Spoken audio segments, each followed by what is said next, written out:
제가 지난주에 예배를 드리긴 했지만 정신이 온전하지 못한 것 같아요. 그래서 부활절임에도 불구하고 사실 우리가 옆에 있는 분들과 그 인사도 제대로 나누지 못하고 또 예배가 끝나자마자 저도 불이 나게 그냥 사라지는 바람에 우리 성도님들과 인사도 제대로 못했습니다. 자, 부활절 두 번째 주일인 오늘 우리 옆에 있는 분들과 이렇게 인사합시다. 예수님 부활하셨습니다. 자, 인사할 때는 얼굴과 얼굴을 보고 인사하세요. 네.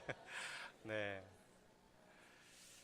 항상 드리는 말씀이지만 우리가 상대방의 얼굴을 바라보고 인사할 때 진심이 느껴집니다. 네. 우리 주님은 부활하셨습니다. 설령 나는 믿지 못할지라도 성경이 증거해주고 있고 예수를 믿는 수많은 사람들이 오늘도 그 사실을 우리들에게 전하여주고 있습니다. 부활절 두 번째 주일을 맞이한 우리는 매주마다 하나님 앞에 예배하러 나오는 이 거룩한 주일, 우리는 늘 주님 앞에 부활의 기쁨을 안고 나아오셔서 소망이 되시는 그 하나님을 충만히 누리는 저와 여러분들이 되시기를 바랍니다. 저는 대전 광역시에서 태어났습니다. 좀 도시 사람처럼 생겼죠? 네. 예전에는 지금보다 얼굴이 훨씬 더 하였어요. 지금은 좀 많이 까매졌는데. 그런데 제 어린 시절은 결코 도시에서 살지 못했습니다. 전북 무주, 아시죠? 그 무주 지난 장수의 그 무주, 거기서 어린 시절을 살았고요. 또 그 다음에 살았던 데가 충남 금산, 요즘이야 인삼으로 유명한 동네지만 시골이에요. 인삼을 많이 짓는다라고 하는 건 농사를 많이 짓는 곳은 시골입니다. 농촌에서 살았어요. 지금이야 각 동네마다 놀이터들도 잘 준비되어 있고 또 아이들이 놀만한 시설들이 잘 되어져 있지요. 하지만 여기 40대, 50대 이상 되신 어르신들은 어린 시절 동네에서 놀이터가 어디 있었습니까? 하지만 온 동네가 놀이터였죠. 골목골목이 놀이터였고 봄과 여름과 가을철에는 벼가 무르익는 그 논밭이 벼가 베고 나면 거기서 축구도 하고 야구도 하고 온갖 것을 다 했습니다. 그리고 또 하나 정말 환상적인 놀이터가 하나 있었어요. 어디였는지 아세요? 공동묘지였습니다. 제 어린 시절을 보더라도요, 공동묘지만큼 이 정말 환상적인 놀이터가 없었어요. 어른들은 잘 오지도 않아요. 여름이면 여름대로 좋고 겨울이면 겨울대로 좋아요. 여름에는 풀이 잘 자라서 널판지 하나 올려놓고 봉분해서 탁 타고 내려오면 그 경사가요, 정말 좋습니다. 스릴이 있어요.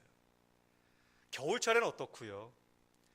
공동묘지 저 위쪽에서부터 가지고 올라간 비료포대에다가 볏짚단 한 2개 집어넣고 그거 타고 내려오면 좀 모험심이 강한 친구들은 무덤과 무덤 위로 붕 날아서 그 다음으로 떨어지기도 하고 그래서 저 밑에까지 눈썰매를 탔던 그런 기억이 있습니다. 아주 환상적인 놀이터였죠. 그러다가 어른들한테 걸리면 그냥 걸음아 나 살려라 하고 도망 다니기도 일쑤였습니다. 어찌 감히 주인 없는 무덤이라고 너희들이 여기서 놀 수 있느냐, 너 때문에 봉분 다 벗겨진 거 봐라, 그렇게 혼났던 그런 때가 있었습니다. 그렇게 신나게 놀던 공동묘지를 밤에는 안 갔어요. 무서웠거든요.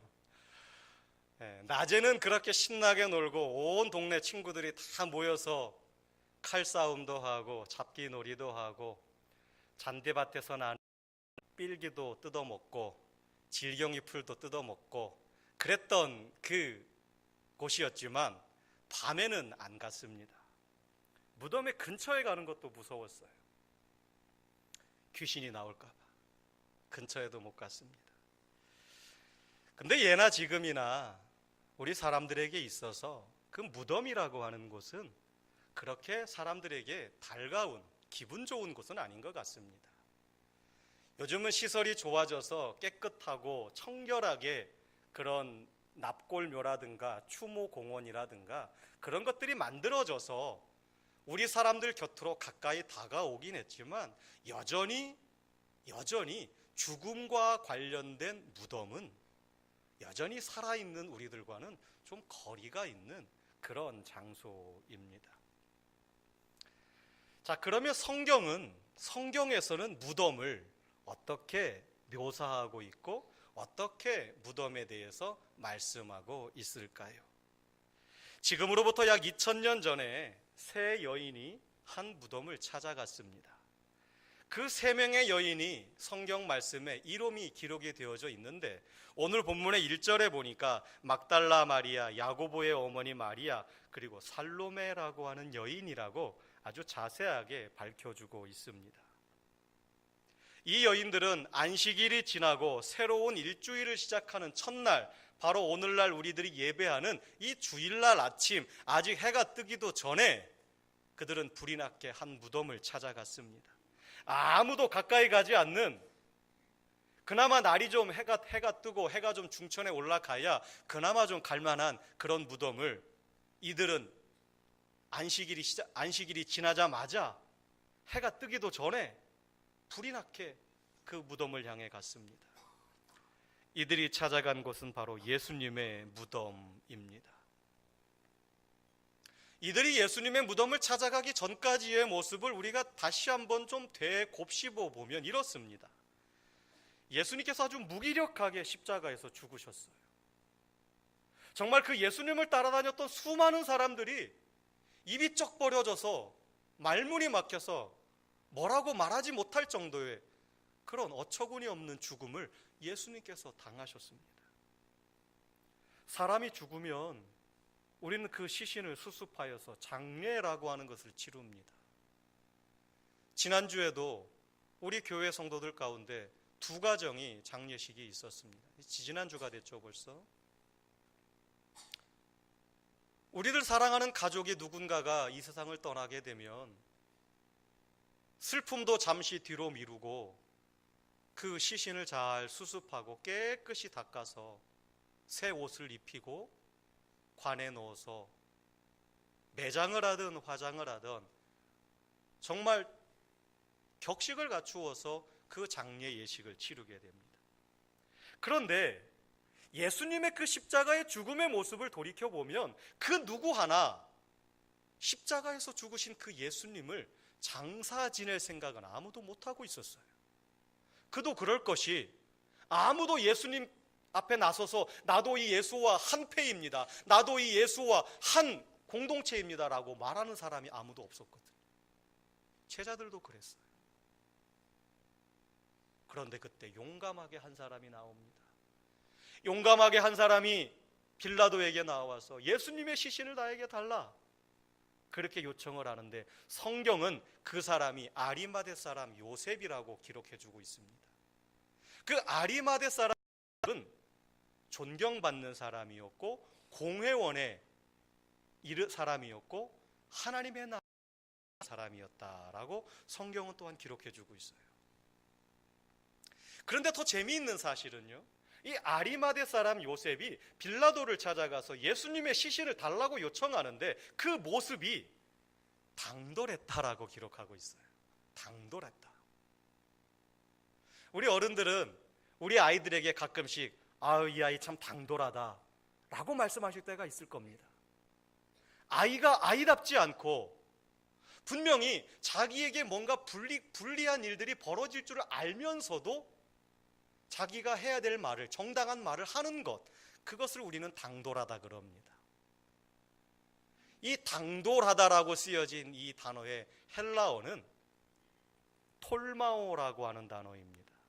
그런데 이 톨마오라고 하는 헬라어의 뜻이 그래요. 두려움이 있음에도 불구하고 위험을 무릅쓰고 모험을 한다, 그런 뜻입니다. 다시 말해서 오늘 아리마대 사람 요셉이 빌라도를 찾아가서 당돌하게 예수님의 시신을 달라고 요청했던 것은 자기에게 어떠한 불이익이 올지를 알았어요. 그럼에도 불구하고 그는 주저앉아 있지 않고 물러서 있지 않고 빌라도에게 나아가서 예수님의 시신을 나에게 달라, 내가 저 예수님의 시신을 장례 치러야 되겠다 요청했다라는 것입니다. 이 아리마대 사람 요셉의 이 당돌한 요구에 빌라도가 응합니다. 여러분들이 보시는 저 그림은 렘브란트라고 하는 사람이 1634년에 이 예수님을 장사 지내려고 예수님을 십자가에서 내리고 있는 아리마대 사람 요셉을 그린 그림입니다. 밝게 빛나고 있는 예수님과 그 밑에 있는 예수님의 시신을 감싸 안는 한 사람, 그 사람이 아리마대 사람 요셉입니다. 아무도 나서지 않는 그때에 당돌하게 이 아리마대 사람 요셉이 나섰어요.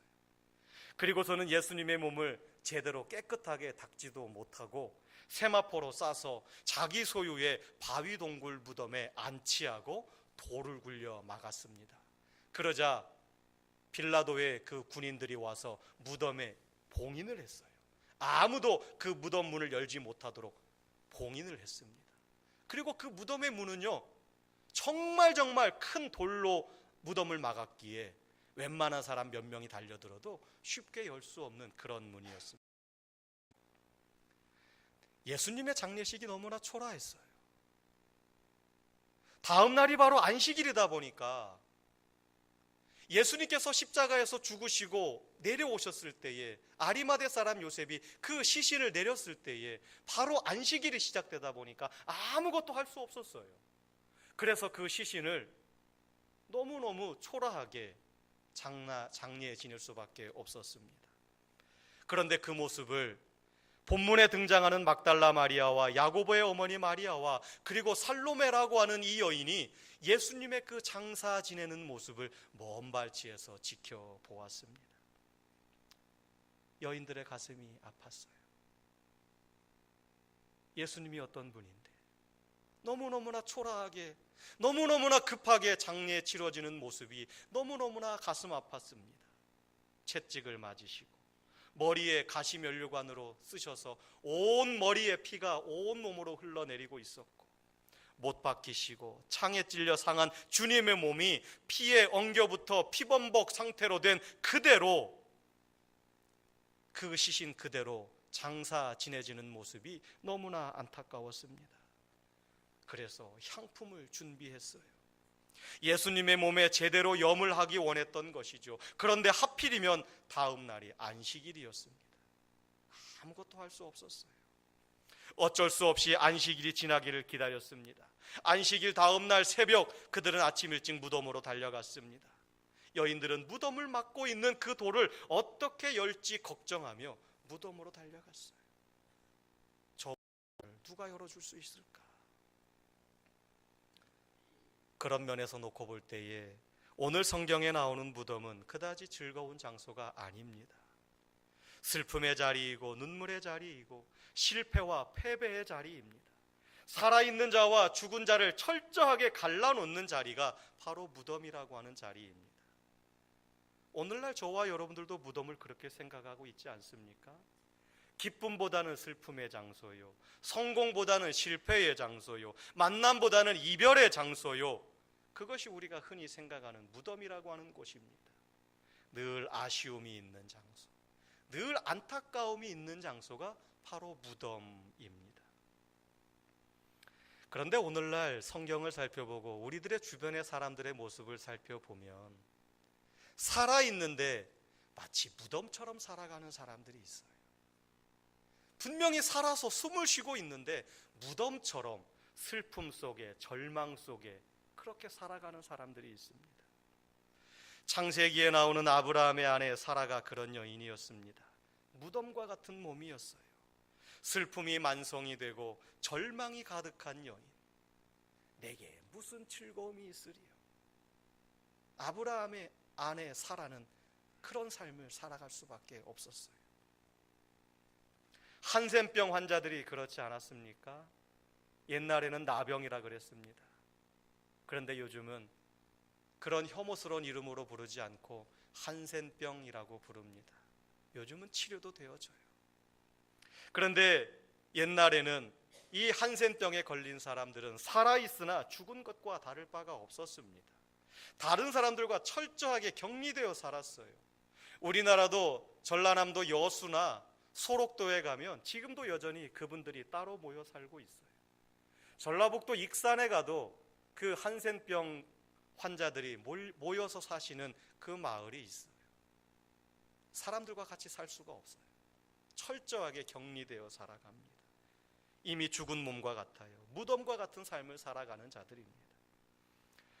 베데스다 연못가에서 38년 동안 누워있던 병자가 그랬습니다.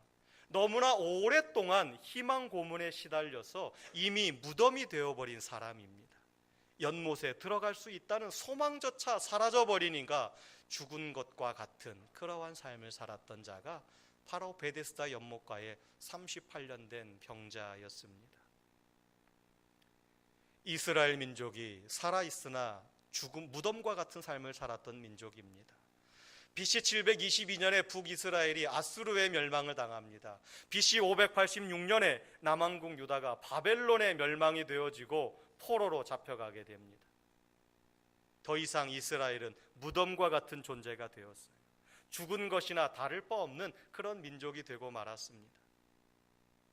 오늘날로 오면 어떻습니까? 오늘날 대한민국을 살아가는 청년들의 모습은 과연 어떨까요? 대한민국에서 아무리 노력해도 살 길이 없다라고 생각하고 절망에 빠져 있는 이 땅의 젊은이들, 살아갈 소망이 없다라고 말합니다. 이 땅에서는 아무것도 할 수 없는 절망의 땅이다라고 이 땅의 젊은이들이 소리치고 있습니다. 세상에 대한 불신이 깊어져서 이미 죽은 것과 다를 바 없이 살아가는 청년들이 우리들 주변에 얼마나 많은지 모릅니다. 오늘날 교회가 어떻습니까? 언제부턴가 교회에서 갓난아기 소리에 울음소리가 사라졌습니다. 갓난아이의 웃음소리가 사라졌어요. 그나마 우리 소망교회는 그래도 아이들의 웃음소리가 있습니다. 아이들의 울음소리가 있습니다. 그런데 여러분들이 느끼시는지 모르겠지만 우리 소망교회 교회학교도 계속해서 감소 추세에 있습니다. 이대로 가다가는 한국교회가 50년만 지나면 마치 박물관처럼 교회만 덩그러니 남는 그러한 모습이 될 것이라고 많은 사람들이 안타까운 마음으로 예견합니다. 눈에 보이는 무덤만 무덤이 아닙니다. 희망이 없는 곳, 내일이 없는 곳, 살아갈 이유가 없다면 그 자리가 바로 무덤입니다. 저와 여러분에게도 내일이 없고 희망이 없고 소망이 없으면 내가 지금 살아있으나 그 자리가 바로 무덤입니다. 여러분은 어떻습니까? 오늘 주님 앞에 나와 예배하는 여러분들은 내일을 생각하면 기운이 막 솟아나십니까? 희망이 있습니까? 아니면 절망과 실패의 두려움에 사로잡혀 계십니까? 오늘 무덤을 향해 나아가는 세 여인을 한번 보십시오. 그들이 정성껏 섬기며 따르던 예수님은 이미 죽었습니다. 아주 비참한 시체로 무덤에 안치되었습니다. 이들은 마지막 도리를 다하기 위하여 향품을 준비하여 염을 하러 갔습니다. 그런데 염려로 가득합니다. 누가 저 돌을 굴려줄까? 누가 저 굳게 닫힌 예수님의 무덤의 그 돌문을 누가 굴려줄까? 두려움과 걱정과 근심을 안고 갔습니다. 무덤 앞에 다다르자 돌이 굴려져 있었어요. 깜짝 놀랐습니다. 눈을 들어보니까 이미 돌문이 열려져 있어요. 걱정 반, 근심 반, 두려움 반, 무덤 안으로 한 걸음 한 걸음 들어갑니다. 그런데 무덤 안에 들어가니까 처음 보는 청년이 흰옷을 입고 앉아 있어요. 성경에서 흰옷을 입고 앉아 있다라고 하는 것을 미루어 볼 때에 그 청년은 아마 천사였을 것입니다. 그 천사가 이렇게 이야기합니다.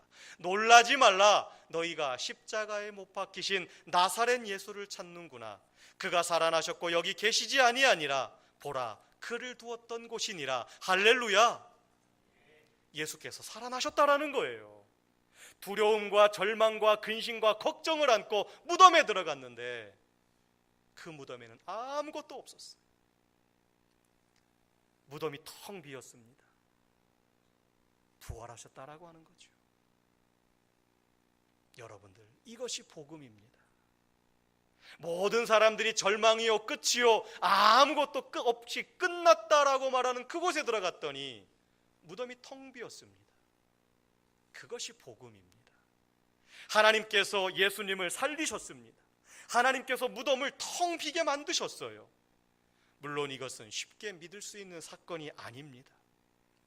예수님 부활하신 그 당시에도 그랬고 오늘날도 그렇고 예수님의 무덤이 텅 비었다라고 하는 말씀을 도무지 믿기 어렵다라고 하는 사람들이 있습니다.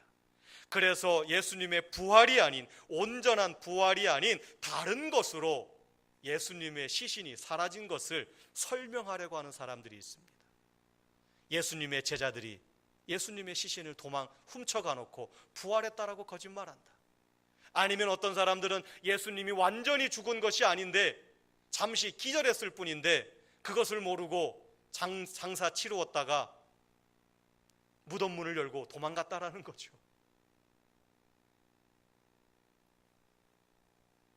왜 그들은 예수님의 빈 무덤을 인정하지 않으려고 할까요? 왜 사람들은 예수님의 부활을 믿지 못하는 것일까요?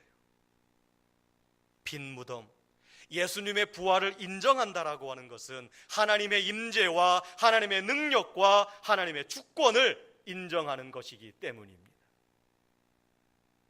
그들은 하나님의 임재를, 하나님의 주권을 인정할 수가 없기에, 인정하지 못하기에, 믿지 못하기에 예수님의 부활하심을 믿지 못하는 것입니다. 그러나 사람은 누구든지 하나님의 임재를, 하나님의 존재를 제대로 경험하게 되면 그들은 두려움을 느낍니다. 그 두려움을 피하기 위해서 할 수만 있다면 사람들은 빈 무덤을 부정하려고 하는 것이죠. 아브라함의 아내 사라도 그랬습니다. 1년 안에 사라가 아들을 낳을 것이다 라고 3명의 천사가 아브라함에게 하는 말을 엿듣고 사라가 속으로 비웃었습니다. 그런데 천사들이 그 사라의 마음을 알고 왜 비웃느냐 라고 그랬더니 그 순간 사라가 하나님께서 그곳에 임재하신 것을 그가 강하게 느꼈습니다. 아닙니다, 나는 비웃지 않았습니다. 그랬지만 사라의 마음속에는 두려움이 있었어요. 하나님의 임재를 느꼈거든요.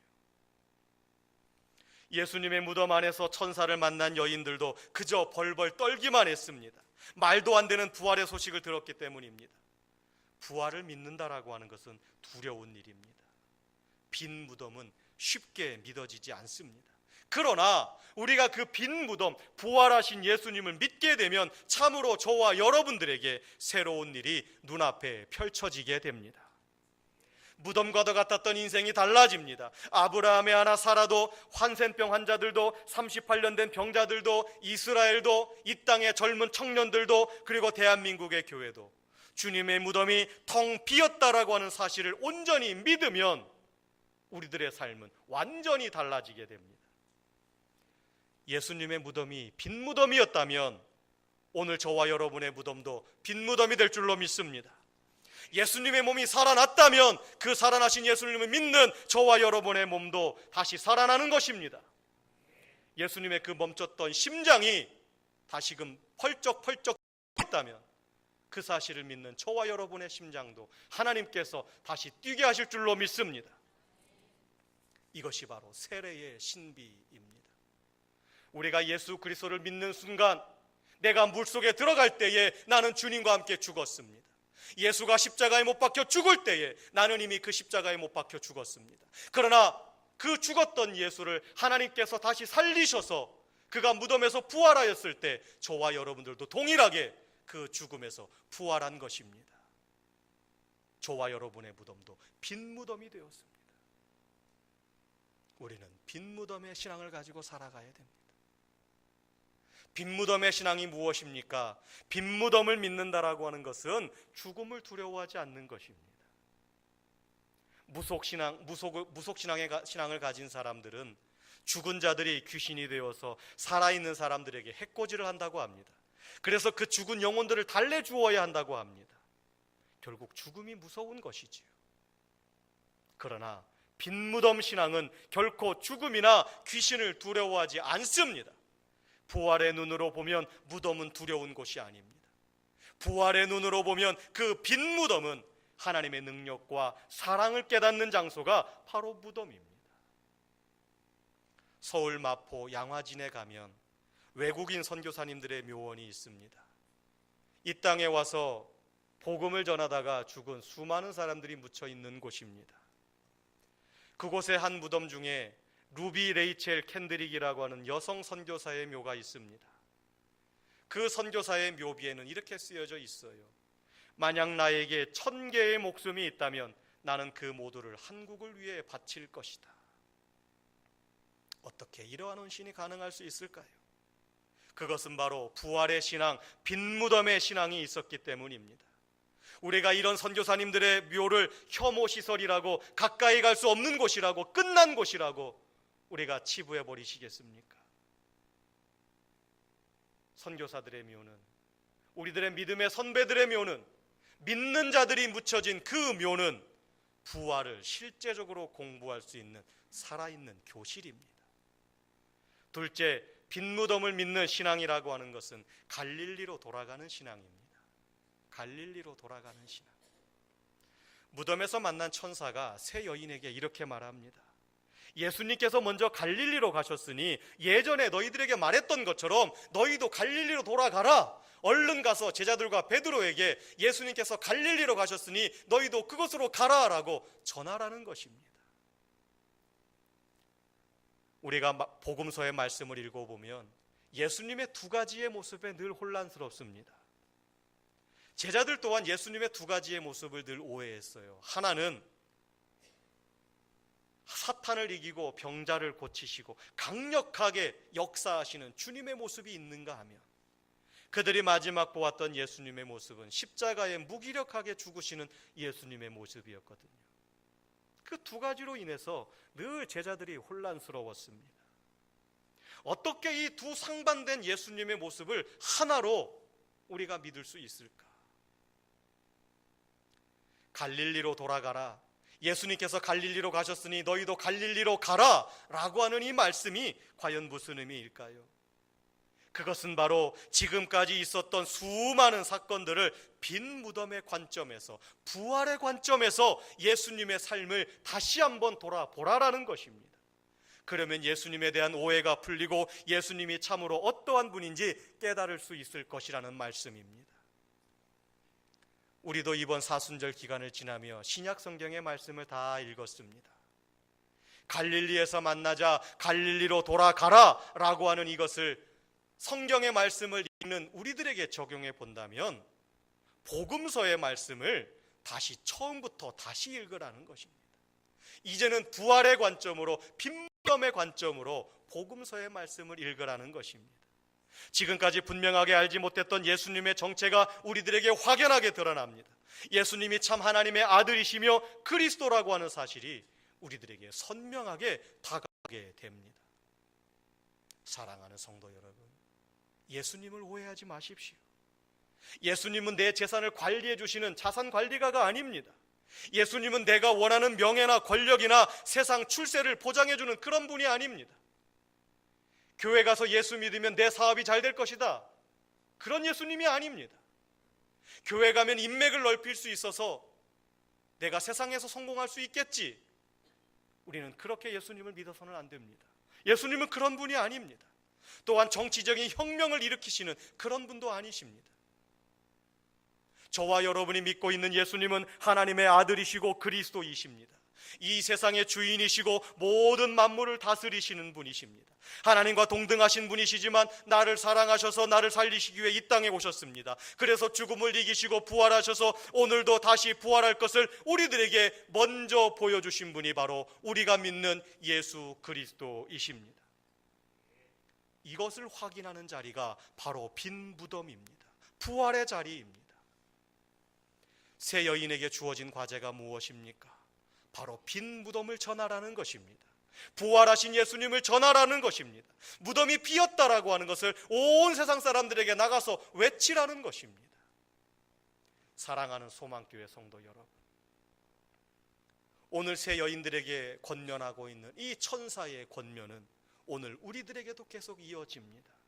죽음을 이기시고 부활하셔서 인류 역사를 완전히 새롭게 하신 주님, 저와 여러분의 인생을 새롭게 하신 주님, 그분의 빈 무덤을 나가서 담대히 전하라는 것입니다.